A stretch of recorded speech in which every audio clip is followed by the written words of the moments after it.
ഞാൻ ഇന്നലെ ഒരു വീഡിയോ കണ്ടു. എൻ്റെ വിശ്വാസ സംഹിതയ്ക്ക് പുറത്തുള്ള മറ്റ് ക്രൈസ്തവ സഭകളെക്കുറിച്ച് ഞാൻ ചിന്തിക്കാറില്ല, അന്വേഷിക്കാറില്ല. കാരണം കുറച്ച് വിഗ്രഹ ആരാധനയും മധ്യസ്ഥ പ്രാർത്ഥനയും പുണ്യാളന്മാരുടെ പ്രാർത്ഥനയും വിറ്റ് കാശാക്കുന്നതൊഴിച്ചാൽ കത്തോലിക്ക സഭയിലെ ബാക്കിയെല്ലാം ഓക്കെ ആയിരുന്നു ഞാൻ വിശ്വസിച്ചിരുന്നത്. പക്ഷെ ഇന്നലെ കണ്ട വീഡിയോ എന്നെ വല്ലാതെ അസ്വസ്ഥതപ്പെടുത്തി. കാരണം ഒരു മിനുസമുള്ള വെള്ളാരം കല്ല് അഭിഷേകം ചെയ്തൊരു യുവ പുരോഹിതൻ വിൽക്കുന്നു. അത് കുറേ പേര് ഭക്തിയോടെ വാങ്ങുന്നു. അത് 5 കൊല്ലം കഴിഞ്ഞ് റീചാർജ് ചെയ്യണം, ഇല്ലെങ്കിൽ അതിൻ്റെ അഭിഷേകം തീർന്നു പോവും. എന്നെ വിഷമിപ്പിച്ചൊരു കാര്യം, നല്ല വിദ്യാഭ്യാസം ഉണ്ടെന്ന് കാഴ്ചയ്ക്ക് തോന്നുന്ന ഒരു ഭാര്യയും ഭർത്താവുമാണ് ഭക്തിയോടെ വാങ്ങിക്കൊണ്ട് പോകുന്നത്. ഇത് മനുഷ്യരുടെ സുബോധം നഷ്ടപ്പെട്ടിട്ടാണോ? എനിക്ക് അറിയാൻ കഴിയുന്നില്ല.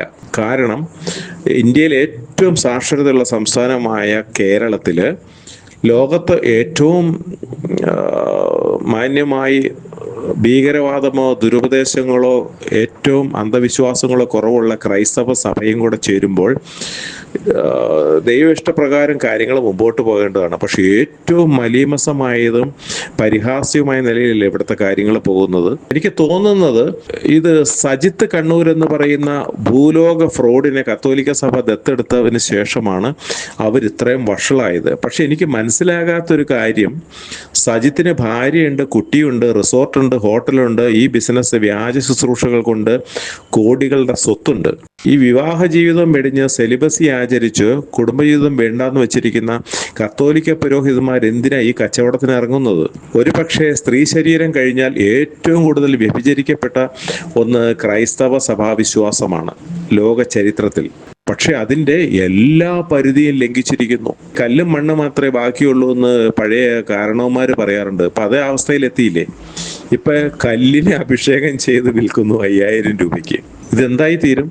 താൻ യെരുശലേമിലേക്ക് പ്രവേശിക്കുമ്പോൾ, കഴുതപ്പുറത്ത് പ്രവേശിക്കുമ്പോൾ യഹോവയുടെ നാമത്തിൽ വരുന്നവൻ വാഴ്ത്തപ്പെട്ടവനെന്ന് അട്ടഹസിച്ച യഹൂദന്മാരെ നോക്കിക്കൊണ്ട് പരീശ പ്രമാണി യേശുവിനോട് പറയുന്നു, അവരെ ശാസിക്കുക, അവരോട് മിണ്ടാതിരിപ്പാൻ പറവീൻ എന്ന് പറയുന്നു. യേശു മറുപടി പറഞ്ഞത്, അവർ മിണ്ടാതിരുന്നാൽ ഈ കല്ലുകൾ ആർത്തു വിളിക്കും. വേറൊരു സ്ഥലത്ത് അത്ഭുതങ്ങൾ ചെയ്തുകൊണ്ടിരുന്ന യേശു ശിഷ്യന്മാരെ നോക്കി പറഞ്ഞു, ഇതിലും വലുത് നിങ്ങൾ ചെയ്യും. അപ്പൊ ചുരുക്കി പറഞ്ഞാൽ ദൈവത്തെ സ്തുതിക്കുവാൻ, ആർത്ത് സ്തുതിക്കുവാൻ വിളിക്കപ്പെട്ടവൻ ദൈവമായി, സാക്ഷാൽ ദൈവമായി സ്വയം തീർന്നുകൊണ്ട് അത്ഭുതങ്ങൾ ചെയ്യാൻ തുടങ്ങി എന്തായി തീരും? ഇതല്ലേ സംഭവിച്ചത്. സൃഷ്ടാവ് കടന്നു വരുമ്പോൾ സൃഷ്ടിയായ ജീവൻ പോലുമില്ലാത്ത കല്ലുകൾ ആർത്ത് വിളിക്കുമെന്ന് പറഞ്ഞ സ്ഥാനത്ത് ഇന്ന് കല്ലുകൾ അത്ഭുതങ്ങളുടെ ഉറവിടമായ ദൈവങ്ങളായി തീരുന്നു. കാരണം ഒരു യുവ പുരോഹിതന് അഭിഷേകം ചെയ്തു അത്രേ. യിരെമ്യാ പ്രവചനത്തിൽ പോലും കല്ലുകൾ, ശിലകളെ ഒരു ആശാരി കൊത്തി വിഗ്രഹങ്ങളാക്കി അവയ്ക്ക് ജീവനില്ല, കണ്ണില്ല, മൂക്കില്ല എന്ന് പറഞ്ഞ സ്ഥാനത്ത് ഇന്ന് കൊത്താതെ വെറും കല്ലുകളെയാണ് ഇവർ അഭിഷേകം ചെയ്ത് കച്ചവടച്ചരക്കാക്കി ആരാധനാ വസ്തുവാക്കുന്നത്. This is very dangerous. ദാവീദിന്റെ കാര്യം നമുക്കറിയാം. 5 മിനുസമുള്ള കല്ലുകൾ തോട്ടിൽ നിന്ന് എടുത്തിട്ട്, നാച്ചുറലി അത് വെള്ളാരം കല്ലുകളായിരിക്കണം, അവയിൽ ഒന്നെടുത്ത് തൊടുത്ത് കവണയിൽ വെച്ച് തൊടുത്തിട്ടാണ് ശത്രുവിനെ തോൽപ്പിച്ചത്. എന്നാൽ ഇന്ന് ദൈവത്തിൻ്റെ സഭയെന്ന് അവകാശപ്പെടുന്നവർ അതേപോലത്തെ വെള്ളാരം കല്ലുകൾ എടുത്ത് കർത്താവിൻ്റെ കാൽവരി ക്രൂസിന് നേരെ എയ്യുന്നു, അവൻ്റെ ശത്രുക്കൾക്ക് വേണ്ടി. ഇതിങ്ങനെ പോയി കഴിഞ്ഞാൽ ഇനിയൊന്നും ബാക്കിയില്ല. കർത്താവിൻ്റെ വരവ് ഏറ്റവും അടുത്തു എന്നതിൻ്റെ ഉദാഹരണമാണ് ഇപ്പോൾ സംഭവിക്കുന്നത്. ഇനി കല്ല് അഭിഷേകം ചെയ്ത് വിറ്റു, ഇനി മണ്ണുകൂടി മാത്രമേ അഭിഷേകം ചെയ്ത് വിൽക്കാനുള്ളൂ. ഇതിൻ്റെ പിന്നാലെ ഞാൻ ആദ്യകാലത്തൊക്കെ കള്ളപ്രവാചകന്മാർക്കും കള്ള സുവിശേഷകന്മാരുടെയും ഫോക്കസ് ചെയ്തുകൊണ്ട് പോയിരുന്നു. ഞാനിപ്പോൾ അവിടെ വന്നിരിക്കുന്നവരെ നോക്കുന്നത്.